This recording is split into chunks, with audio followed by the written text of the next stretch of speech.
Good evening and welcome back to the channel. This is our third episode. Part 3, Vietnamese Marines and the Communist Insurgency.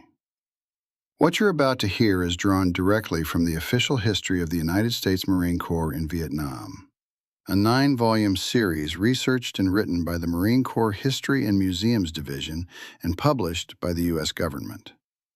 These aren't dramatizations or second-hand accounts. This is the Corps' own record of what happened, compiled from command diaries, after-action reports, oral histories, and the accounts of the men who were there. We'll be focusing on the years when Marine involvement was most intense, the advisory era of the early 1960s, the landing at Da Nang in 1965, the brutal fighting of 1966 and 1967, and the defining crucible of 1968. We'll follow Marines from the rice paddies of the Mekong Delta to the hills above Khe Sanh. Where possible, we will go into detail on specific actions and include additional references for you to dive deeper into this history. As always, if this content is to your liking, please ensure that you like and subscribe. The language is formal, the record is honest, and the story is remarkable. Let's begin. Part 3, Vietnamese Marines and the Communist Insurgency, Origins and Early Stages of Insurgency. South Vietnam gave every outward indication that it had achieved a measure of overall stability in the 2-year period following President Diem's election in the fall of 1955. In early 1956, Diem felt strong enough politically to announce his government's refusal to participate in the reunification elections scheduled for mid-year. He based this position upon the argument that free elections were impossible in communist North Vietnam. The proposed July election deadline passed without a serious reaction by North Vietnam. Equally encouraging was the fact that there had been no noticeable resurgence in the armed power of either the politico-religious sects or the Binh Xuyen. At the same time, the American-backed South Vietnamese economy appeared to be gaining considerable strength. The threat of invasion from the north had also been tempered somewhat by 1958. The MAG, now headed by Lieutenant General Samuel T. Williams, U.S. Army, a commander respected as a tough disciplinarian, was beginning to reshape the former Vietnamese national forces. General Williams would head the MAG until his retirement in 1960. Renamed the Army of the Republic of Vietnam, ARVN, the Army now consisted of 4 field divisions, 8,500 men each, 6 light divisions, 5,000 men each, 13 territorial regiments, whose strength varied, and a parachute regiment. Although General Williams viewed this as merely an interim organization, it had provided the South Vietnamese Army with a unified command structure based on sound organizational principles. The arrival of a 350-man U.S. Temporary Equipment Recovery Mission, TERM, in 1956, moreover, had freed U.S. Army advisors for assignment to each ARVN regiment. American officers were likewise reorganizing and helping train the small Vietnamese Navy, 2,160 officers and men, and Air Force, 4,000 officers and men. The Vietnamese Marine Corps continued to exist as a 2-battalion amphibious force within the nation's naval establishment. General Williams felt confident that by 1958, South Vietnam's regular military establishment had been strengthened enough to discourage North Vietnamese leaders from seriously considering an outright invasion. Backing these developing regular forces, at least on paper, were 2 generally feeble paramilitary organizations: the Civil Guard, CG, and the Village Self-Defense Corps, SDC. The larger of these, the Civil Guard, existed within the Ministry of Interior and was funded and advised by the U.S. Operations Mission, USOM. Its 48,000 men, therefore, were not charged against the 150,000-man force level ceiling that regulated the size of Diem's regular forces. Nor were the 47,000 members of the Self-Defense Corps, even though this organization received limited amounts of U.S. military assistance funds for payroll purposes. In any case, serious shortcomings were evident in both the CG and the SDC. Organized into provincial companies directly responsible to the various province chiefs, the Civil Guard was entirely separate from the ARVN chain of command. Furthermore, American civilians under government contract had armed and trained the CG for police type as opposed to military missions.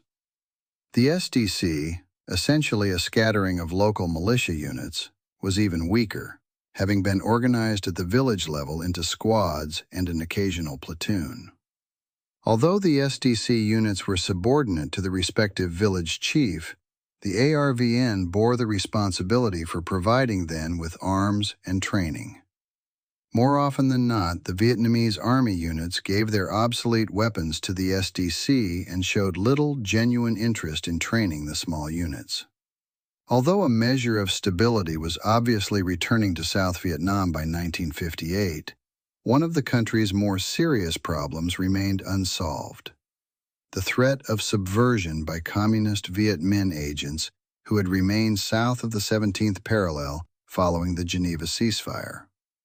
Following the resolution of the sect crisis in 1955, Diem turned to neutralize this potential threat.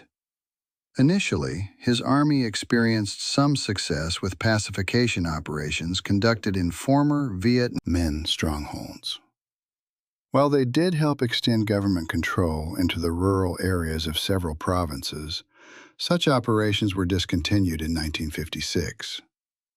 Another policy initiated that same year seems to have nullified the moderate gains produced by the pacification campaigns.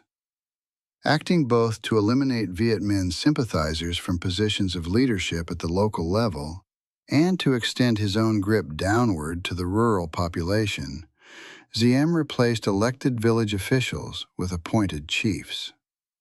The new policy, which threatened the traditional autonomy of the individual Vietnamese village, was immediately unpopular. So was another government program which Diem implemented to undercut communist strength throughout the country: the Anti-Communist Denunciation Campaign. Initiated in mid-1955 to discredit former Viet Minh, the denunciation campaign evolved into something of a witch hunt.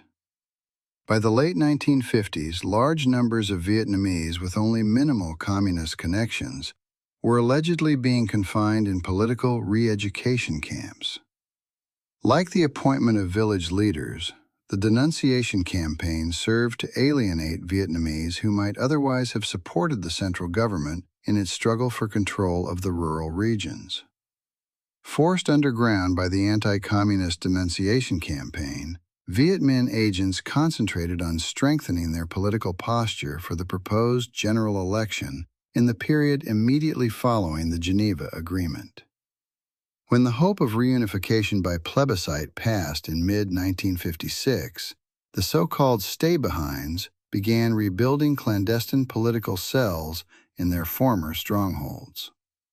Having retained their aptitude for the adroit manipulation of local grievances, the Communists gradually won support from rural Vietnamese who saw themselves threatened by the new government policies.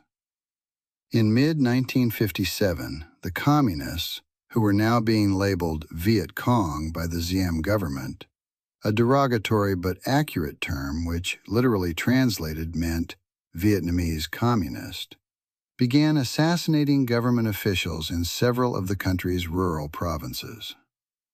Aimed at unpopular village chiefs, rural police, district officials, and school teachers, the Viet Cong's assassination campaign was undertaken to erode the government's contacts with the local populace and thereby enhance their own organizational efforts. Still faced with the possibility of a conventional attack across the demilitarized zone, President Diem was reluctant to commit his regular military units to a problem which seemed to demand police-type operations. Seeing no clear-cut threat, he relied on the village self-defense corps and the civil guard to maintain order in the provinces. Poorly led and equipped, and trained primarily in urban police methods, the paramilitary forces proved unable to prevent the diffuse terrorist attacks. In the 12-month period between July 1957 and July 1958, for example, some 700 more South Vietnamese officials reportedly died at the hands of communist terrorists. A State Department publication released in 1965 placed the number of confirmed North Vietnamese infiltrators for the years 1959 and 1960 at 1,800. It also noted that an additional 2,700 North Vietnamese were estimated to have been infiltrated during this 2-year period. The vast majority of these were thought to have been former residents of southern Vietnam. The Viet Cong terror propaganda campaigns continued apace throughout 1958. The occurrence of the first attacks on U.S. facilities in Saigon and the initiation of an anti-American propaganda campaign near the end of that year, moreover, indicated that the Communists were broadening the scope of their activities. By this time, the internal disturbances were beginning to assume the dimensions of a concerted guerrilla movement in several of the country's more heavily populated regions, including parts of the important Mekong Delta. Near the close of 1958, President Diem finally began ordering regular military units into the provinces with instructions to eliminate the Viet Cong and restore government control. The very nature of the enemy, however, tended to render such government operations ineffective. Essentially, the Viet Cong derived their strength from the clandestine political structure which agents had established in portions of the countryside. Interwoven into the social fabric of the hamlets and villages, this political infrastructure, as it later came to be called, served a dual purpose. It was both the machinery by which the Communists exercised control over the population and a vital base of support for the growing guerrilla forces, providing the Viet Cong with men, food, intelligence information, and refuge. As the Viet Cong guerrillas were recruited from and lived among the local populace, outsiders found it virtually impossible to identify them. Their familiarity with the local terrain, their methods of operating in small groups, and massing for attacks, mostly at night, made locating them equally difficult. Even their patience seemed to enhance their ability to survive.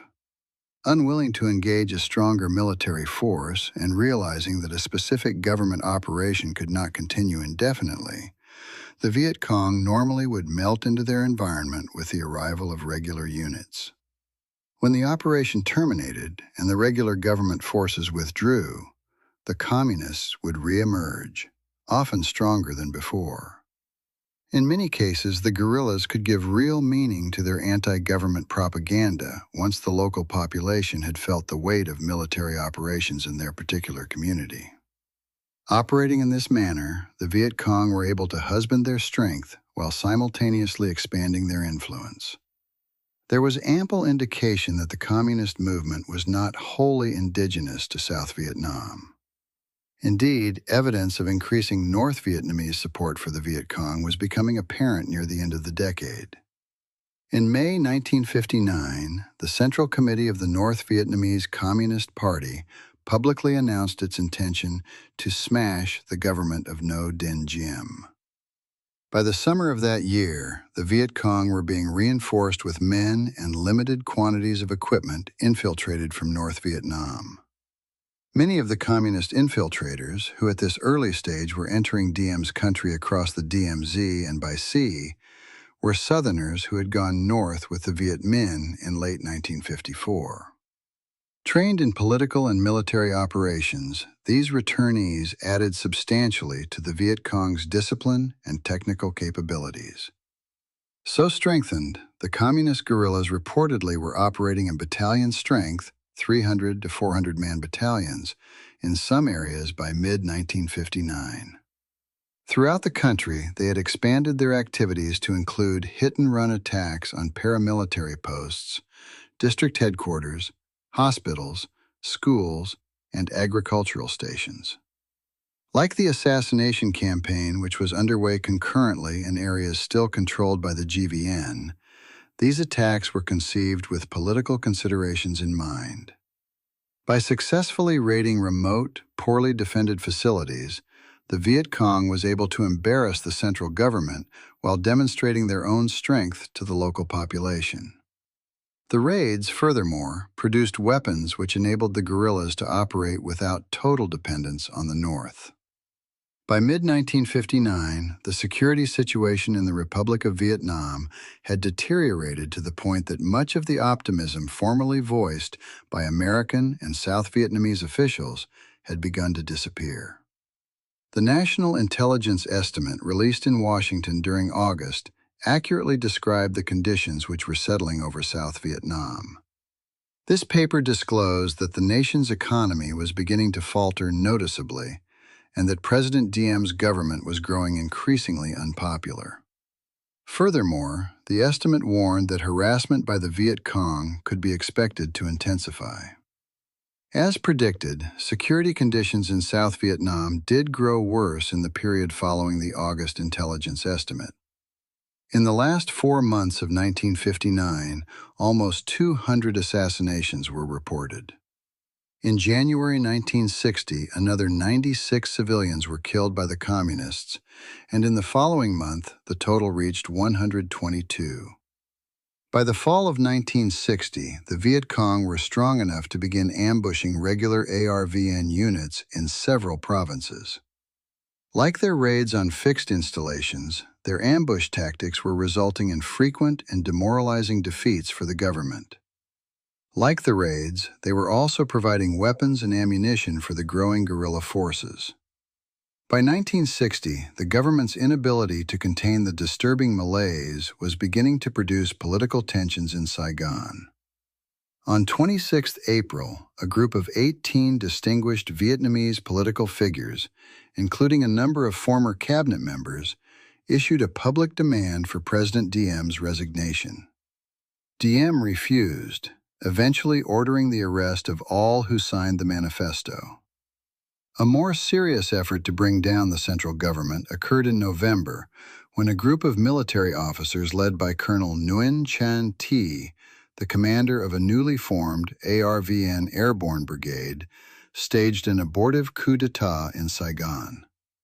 2 companies of Vietnamese Marines joined Thi's rebellious paratroops. But the power struggle, which began in the early morning hours of 11 November, ended when units loyal to President Diem converged on the capital. Realizing that the balance had been tipped against them, the coup leaders fled the country and the incident was closed.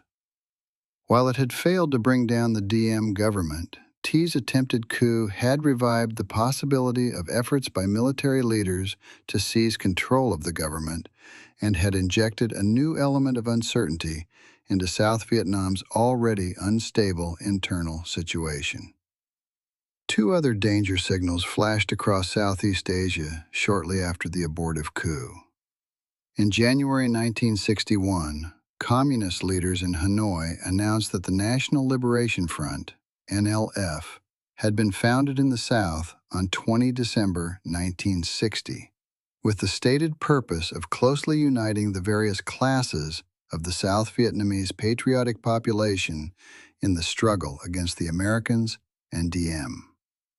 In truth, the NLF emerged as a fully developed communist political organization imported from North Vietnam for the purpose of controlling, directing, and coordinating the insurgency south of the 17th parallel. For American officials, the announced establishment of the NLF signified that Ho Chi Minh's government had opted for the forceful reunification of North and South. Elsewhere in Southeast Asia, another event led to further speculation that the war in Vietnam was about to enter a new phase. Backed by the North Vietnamese Army, Communist Pathet Lao forces seized control of the southeastern portion of the Laotian Panhandle. Thus, the North Vietnamese obtained a protected corridor along South Vietnam's northwestern border, through which men and materiel could be infiltrated to the south. The establishment of the NLF and the communist takeover in southern Laos coincided roughly with approval in Washington of a comprehensive plan designed to help President Diem restore internal order. Designated the Counter-Insurgency Plan, CIP, this study had been ordered by President Eisenhower in early 1960. Developed by Lieutenant General Lionel C. McGarr, U.S. Army, the officer who had relieved General Williams as MAG chief, the completed CIP reached the White House shortly after President John F. Kennedy's inauguration in January 1961. Significantly, its arrival came at a time when the Soviet Premier, Nikita Khrushchev, was publicly pledging his country's support for wars of national liberation. The plan presented for the new president's consideration drew clear connections between the military and political aspects of the war in Vietnam.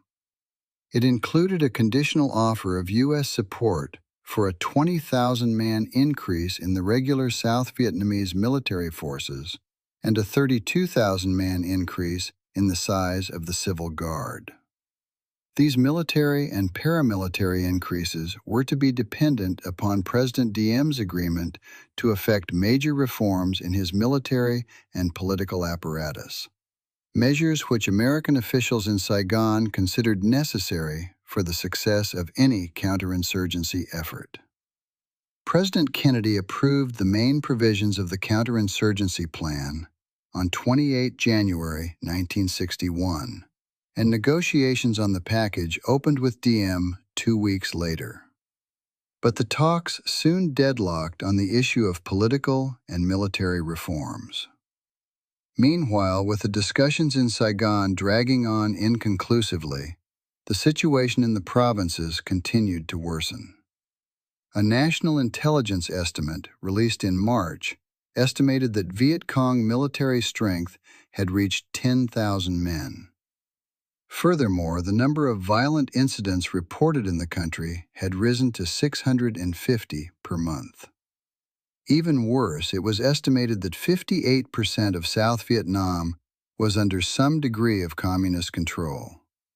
Convinced that the situation was becoming critical and fearing that it might soon become hopeless, President Kennedy approved a new program of military assistance to the Diem government on 29 April. Inspired in part by Kennedy's desire to increase Diem's confidence in the new U.S. administration, the 29 April program did not require concrete pledges of reform from the South Vietnamese. In its specifics, however, the new package was similar to the CIP. It contained provisions for supporting a 20,000-man increase in the Republic of Vietnam Armed Forces, RVNAF, a move which would raise the ceiling on the South Vietnamese regular forces from 150,000 to 170,000. Another provision approved the use of Military Assistance Program appropriations for the Civil Guard and Self-Defense Corps and expanded the MAG's responsibility to include training and equipping these forces. Under the 29 April plan, the paramilitary forces were to be transferred from Diem's Ministry of the Interior to his Ministry of Defense. In order to meet its increased advisory responsibilities, authorization was given to increase the size of the MAG by 100 men to a strength of 785. This provision allowed the first enlargement of the group since the introduction of the Temporary Equipment Recovery Mission in 1956. General McGarr's advisory group began implementing President Kennedy's 29 April program during the summer of 1961. But the increases in the government's regular and paramilitary establishments and in the size of the MAG failed to arrest the trend of warfare on South Vietnam's battlefields. The remainder of 1961 was characterized by increasingly aggressive guerrilla operations and the steady growth of Viet Cong's military forces. In August, for example, the ARVN reported 41 major armed attacks on its units. The following month brought 450 Viet Cong-initiated incidents, including several involving multi-battalion forces of over 1,000 guerrillas. In mid-September, for example, an estimated 1,500 Viet Cong overran Phuc Vinh, the capital of Phuc Tuan Province, and held the town for an entire day before escaping unmolested into the countryside. Equally alarming was the rapid rise in the Viet Cong's overall strength. Increasing numbers of communist troops were now being infiltrated over recently opened trails through Laos. Curving southwestward out of the North Vietnamese Panhandle, these infiltration routes enabled the Communists to bypass the demilitarized zone which separated the two Vietnamese states and continue their southward movement down the length of Laos and into Cambodia. From sanctuaries within these countries, the North Vietnamese could easily infiltrate into South Vietnam by using trails through the rugged mountains. Relying primarily on these routes, over 3,750 North Vietnamese infiltrators reportedly entered South Vietnam during 1961. Successful recruiting in the South served as another source of manpower for the Viet Cong. Well propagandized, the steady cadence of victories greatly enhanced the Viet Cong's prestige and thereby made recruitment less difficult. By the end of 1961, infiltration from the North and recruitment in the South had swollen the Viet Cong regular military forces to an estimated 25,000 men. Insurgency and the Vietnamese Marine Corps. At the end of 1958, when President Diem began ordering his regular military forces into action against the Viet Cong, the Vietnamese Marine Corps was a 2-battalion infantry force organized within South Vietnam's naval establishment. The 1,837-man corps was still commanded by Major Lê Nu Hung. Hung maintained his headquarters at the Cu Long Navy Yard, an installation situated on an estuary near the Saigon-Gia Dinh boundary. Although they continued to maintain barracks at Nha Trang and Cam Ranh Bay respectively, the 1st and 2nd Landing Battalions were now being rotated to crude little camps near Bien Hoa, a town located about 20 miles northeast of the capital. Lieutenant Colonel Wilkinson, who had replaced Lieutenant Colonel Wilkes as senior Marine advisor in mid-1958, operated out of the MAG headquarters in Saigon, but maintained an office in the VNMC headquarters at Cu Long. Wilkinson's two assistants, Captains Gary Wilder and Dale N. Davis, lived with their battalions. Elements of Hung's Marine Corps were among the first regular government units committed to the counter-guerrilla effort. The 1st Landing Battalion was ordered into action by the Joint General Staff in the closing weeks of 1958. After deploying from Bien Hoa, the battalion spent nearly 2 months searching for Viet Cong in a mosquito-infested region of An Dzu Yen, South Vietnam's southernmost province. Primarily, the Vietnamese Marines conducted company and platoon-sized patrols through rugged mangrove swamps in search of guerrillas. When the operation ended in late January 1959, the Vietnamese commanders reported that their units had killed and captured several communist guerrillas and political leaders. Their troops had also reported finding a suspected guerrilla training camp which contained small quantities of food and some weapons. The Vietnamese Marines suffered no casualties during their deployment. Adhering to prevailing USMAG policy, the U.S. Marine advisors did not accompany the unit into combat. Unable to observe the operation, the American advisors could not accurately assess the battalion's tactical proficiency. A few months after this initial operation, both VNMC battalions were deployed against the Viet Cong. The first, again, to An Yen province, and the second, to Vinh Binh province, south of Saigon on the seacoast. So deployed, both units came under the operational control of the respective province chiefs. In widely scattered actions fought during May, the 1st Battalion and the Civil Guard Unit claimed to have inflicted over 200 casualties on the Viet Cong.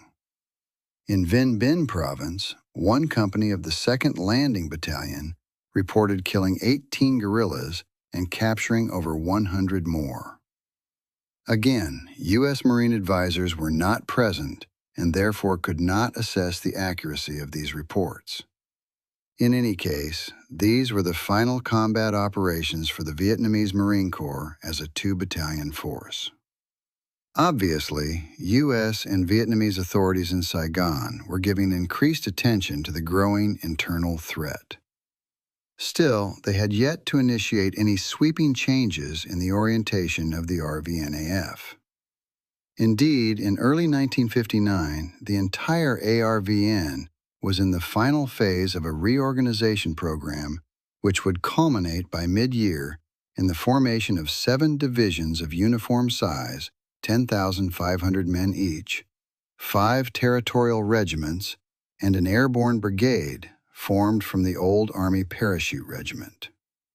Under the new organization, the 7 standard divisions were to be deployed in or near population centers throughout the country and were to be organized under 2 corps headquarters, one, 1st Corps, located at Da Nang, and the other, 2nd Corps, located at Pleiku in the Central Highlands.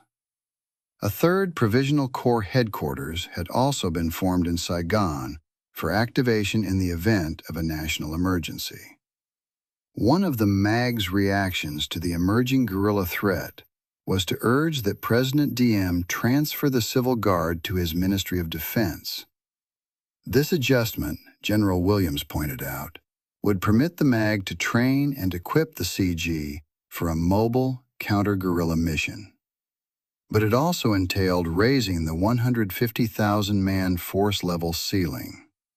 When both the Diem government and the U.S. Embassy objected to the proposed transfer, the MAG turned to another alternative: the strengthening and use of the regular units whose assignment to counter-guerrilla operations would not seriously disturb the country's counter-invasion potential. The Vietnamese Marine Corps, whose infantry battalions had already participated in several operations against the Viet Cong, fell into this category of units to be bolstered for the counter-guerrilla role. It was against this background that the VNMC was enlarged again in mid-1959. This latest expansion was generally accomplished in accordance with the staff study prepared by Lieutenant Colonel Quazza some 3 years earlier. On 1st June, after both Marine battalions had returned from their combat assignments in the Mekong Delta, a 3rd Landing Battalion was formed at a camp just outside the Kue Long Navy Yard.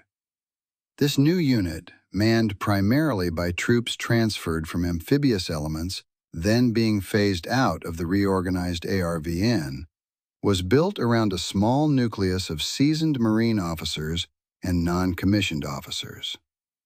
Transferred from the 1st and 2nd Battalions, most of these Marines had seen combat against the Viet Minh, the sects, and the Viet Cong.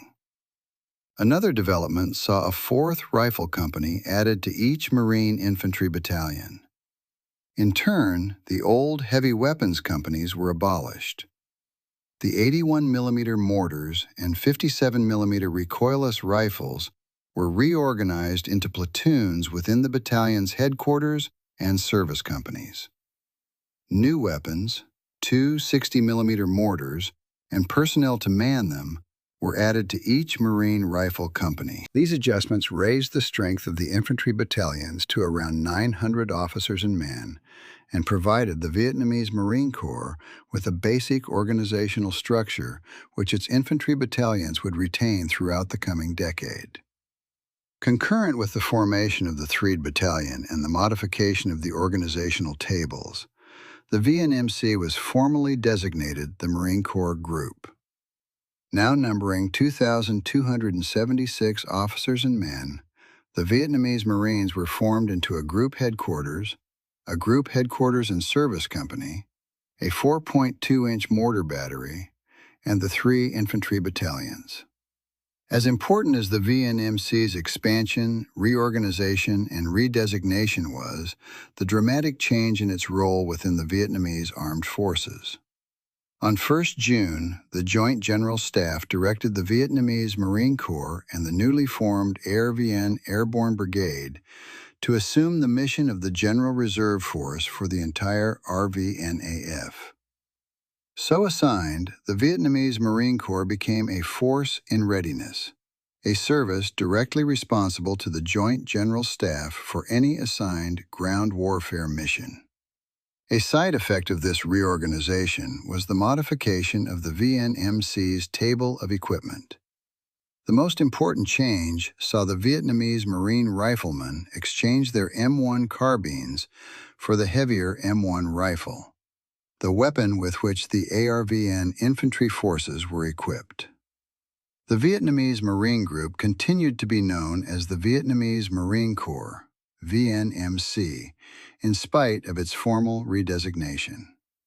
The Vietnamese Marine battalions and elements of the ARVN Airborne Brigade, also garrisoned near Saigon, were ordered into action against the Viet Cong with increasing frequency after being designated the RVNAF General Reserve. Usually, the Marine battalions, like their airborne counterparts, were assigned to operate in a particular province for a specified time period.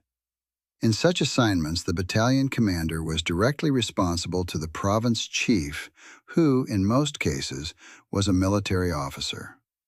The province chiefs sometimes utilized the Marines in conjunction with their civil guard units. It was not uncommon for the Vietnamese Marines to find themselves conducting operations in the most rugged and inaccessible regions of the province to which they were assigned. In such deployments, the Marine battalions often bore the brunt of hostile action or suffered the physical hardships associated with living and fighting in the most adverse swamps and jungles. In connection with their continuing campaign to transform the Vietnamese Marine Corps into a truly elite fighting organization, the U.S. Marine advisors encouraged the Vietnamese Leathernecks to take pride in the difficult and dangerous missions now being assigned. In a related effort intended to generate esprit de corps throughout the service, Lieutenant Colonel Wilkinson proposed that the Marine Corps adopt an official emblem and a distinctive uniform.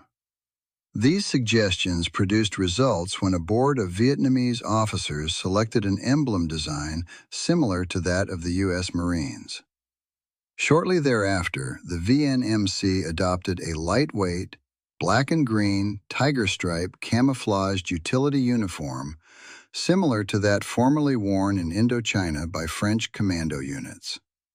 Although designed and procured primarily for use in steamy tropical jungles, the colorful uniform came to be worn in garrison with a dark green beret.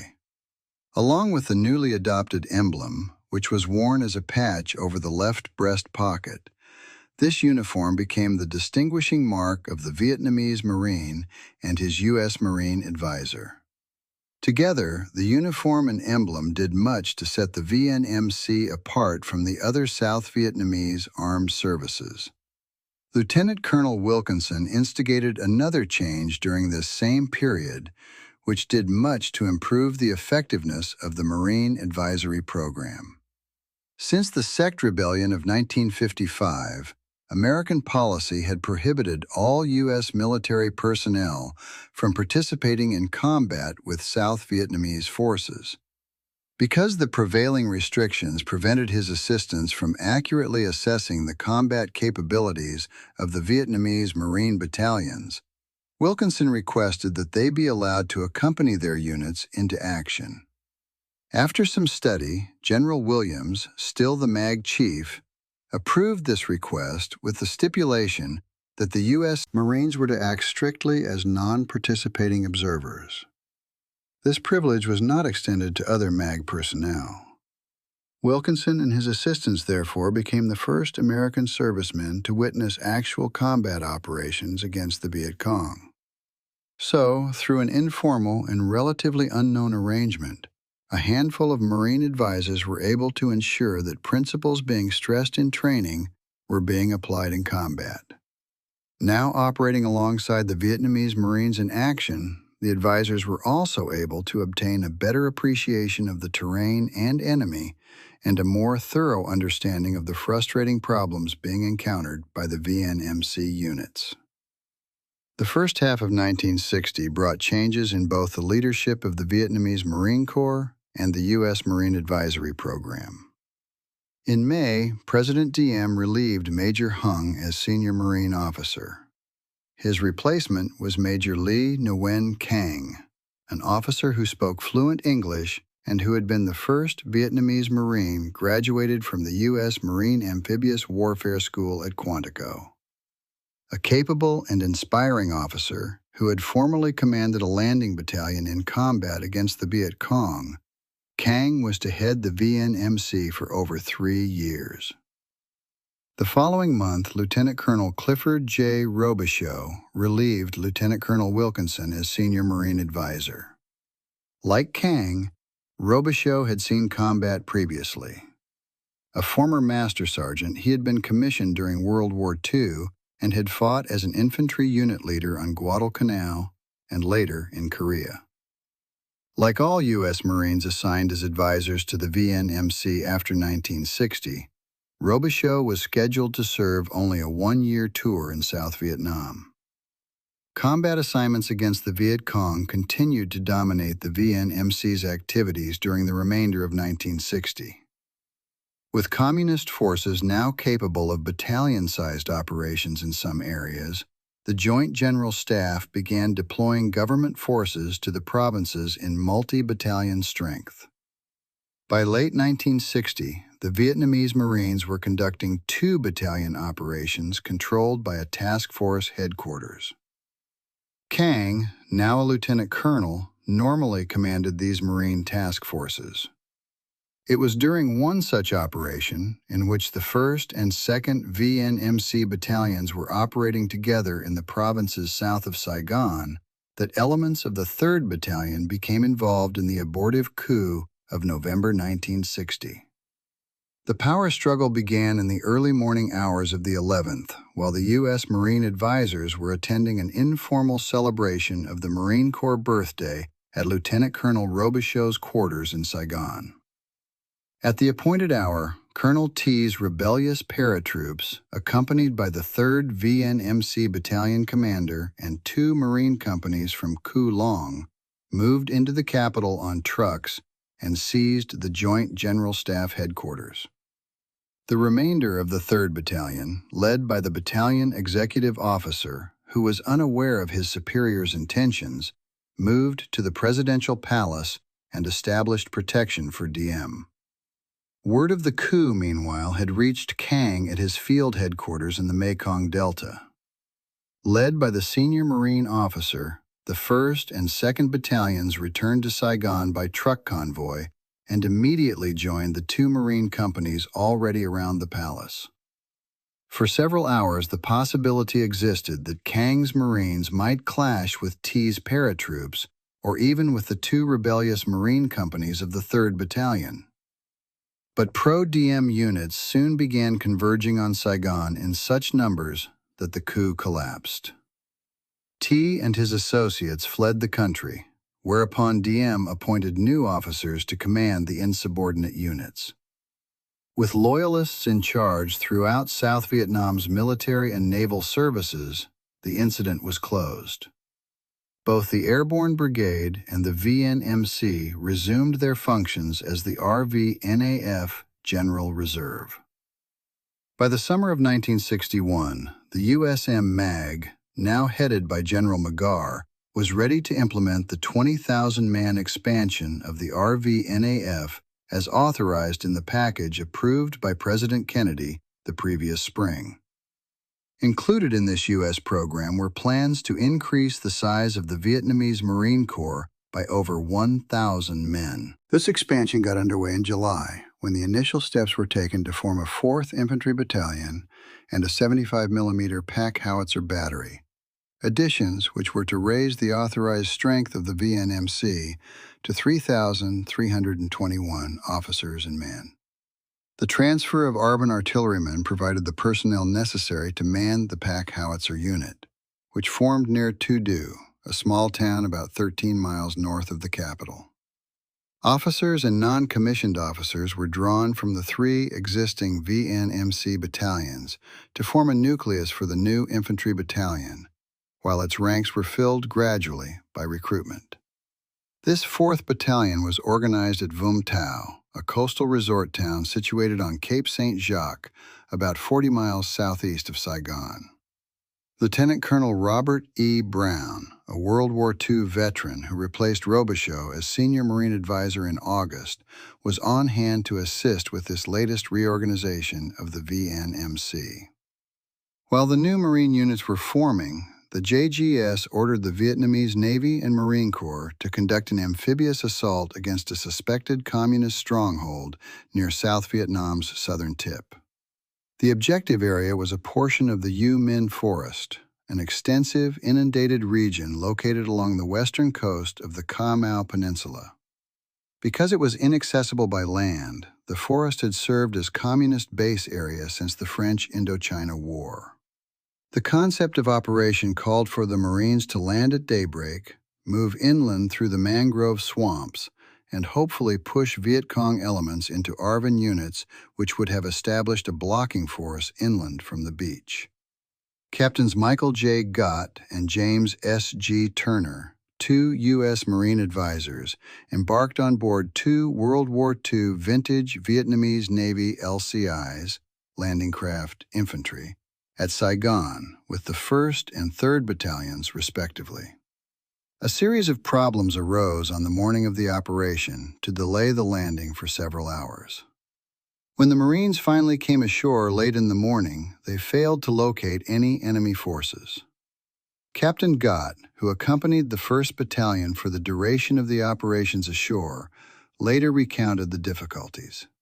He noted, for instance, that no U.S. Navy advisors were embarked on board the Vietnamese ships. As a result, the relatively inexperienced Vietnamese sailors encountered technical difficulties with their navigational aids, and the ships arrived at the objective area late. Inexperience on the part of the Vietnamese Marines and sailors in debarkation techniques compounded the delay. Once ashore, outdated French maps and dense mangrove jungle combined to retard the Marines' progress inland, thus allowing the Viet Cong ample time to melt away. Gott concluded that some of the difficulties encountered after the landing phase of the operation might have been offset by the presence of observation aircraft. As it was, the Marines' visibility was restricted throughout the operation by thick mangrove vegetation. Thus, a combination of unforeseen factors had rendered this particular operation ineffective. A similar landing was repeated in the same area the following month. Again, the participating Marine units failed to engage Viet Cong forces. Vietnamese Navy and Marine officers complained that there were no enemy troops in the area and that the government's intelligence was inaccurate. Whatever the reason, the results of these 2 unsuccessful offensives typified the problems which plagued most South Vietnamese ground forces throughout the country during the 1960-1961 period. The communist guerrillas, aided by difficult terrain, a well-developed intelligence network, and sometimes by the local population, could usually evade government units whenever escape was desirable. Because the Marines normally operated in unfamiliar areas where the Viet Cong political apparatus was strong, their units were particularly frustrated. In regions such as the Minh forest, intelligence information simply did not flow upward from the people. Instead, in such communist-controlled environments, the local Vietnamese served the Viet Cong, warning them of strengths, locations, and movements of Marine units. While combat deployments such as the Ca Mau landings highlighted the remainder of 1961, the Marine battalions nevertheless spent the majority of their time in non-combat assignments. During such periods, the battalions occupied their respective base camps around Saigon and Vung Tau, awaiting orders from the Joint General Staff. Even though held in reserve, they frequently were called upon to provide security detachments for vital points such as bridges, naval facilities, and communications installations. Most U.S. Marine advisors tended to oppose such assignments, contending that they detracted from the overall readiness of the battalions and disrupted much-needed training. The utilization of the VNMC units in static security roles also conflicted with the advisor's continuing efforts to convince the Vietnamese Marine that he belonged to an elite, offensively oriented strike force. Still, despite the protestations of the American advisors, the JGS persisted in dispersing VNMC detachments in and around the capital. Although its battalions were sometimes being frustrated, both in their attempts to accomplish unit training and in their attempts to fix communist troop formations, the VNMC's involvement in the war effort was forcing improvement of the service in other areas. Frequent inspections by U.S. advisors revealed that the Vietnamese were placing more emphasis on the care of individual equipment and weapons. Replacement items were being requisitioned with more promptness, and unit commanders were beginning to show increasing concern about the slow receipt of requested supply items. The replacement of worn-out World War II trucks with new vehicles removed a long-standing source of trouble in that it greatly reduced the time consumed in performing major mechanical repairs on the older vehicles. Even the frequent deployments of the VNMC battalions were helping to improve the overall combat readiness of the service by preparing a solid core of small unit leaders and troops for operations against the Viet Cong. Ancillary effects of Marine Pacific Commands. At the same time the intensified conflict in South Vietnam was forcing improvement on the VNMC, it was having a similar but less direct effect on U.S. Marine commands in the Pacific. In early 1961, Lieutenant General Alan Shapley, the commanding general, Fleet Marine Force Pacific, FMF-PAC, approved a plan to assign individual Marines from his scattered commands to temporary duty in Vietnam. The purpose of this program, which became known as On-the-Job Training, OJT, was to allow Marine officers and non-commissioned officers to obtain first-hand knowledge of the complex nature of the conflict being waged in South Vietnam. Beginning in May 1961, small groups of officers and non-commissioned officers from various FMF-PAC commands were sent each month to observe the counter-guerrilla techniques being developed and employed in Vietnam. Although the OJTs were normally in-country for only a 2-week period, the program was gradually producing a pool of small unit leaders somewhat acquainted with the situation in the Republic of Vietnam by the end of 1961. The major Marine command to feel the impact of the war in Southeast Asia during the early 1960s was the 3rd Marine Division, a 20,000-man combat-ready force headquartered on Okinawa. In addition to its participation in the OJT program, the 3rd Marine Division began altering its conventional amphibious orientation. Major General Donald M. Weller, the division commander, provided the initial impetus for this shift away from a purely conventional posture. Weller, who in early 1961 had commanded a task force headquarters formed in response to the deteriorating military situation in Laos, anticipated that his command might be committed to combat somewhere on the Southeast Asian mainland. He therefore instructed his staff to begin studying possible counterinsurgency training programs which would help turn the entire orientation of the division toward the type of intervention which we would be faced with in Southeast Asia. Major General Robert E. Cushman, holder of a Navy Cross and a future Commandant of the Marine Corps, assumed command of the 3rd Marine Division in September 1961, before General Weller's objectives could be fully realized. The new commanding general immediately convened a counter-guerrilla warfare study group to consider the problem. This study group framed a set of recommendations for Cushman in late 1961. His approval of their proposals led to the creation of an infantry unit training course and a command and staff training course early the next year. Conducted in Okinawa's rugged northern training area, the infantry course prepared rifle companies from the various infantry battalions for participation in counter-guerrilla warfare. The instructors, graduates of either the Jungle Warfare School in Johor, Malaya, or the new Army Special Warfare School at Fort Bragg, North Carolina, placed much emphasis on the origins and nature of guerrilla movements, small units tactics, and night operations. The training syllabus for this course included several live firing exercises designed for individual Marines and fire teams. Some of these exercises required the Marines to negotiate jungle lanes equipped with pop-up targets. The week-long infantry course culminated with a 2.5-day field operation for the individual infantry platoons.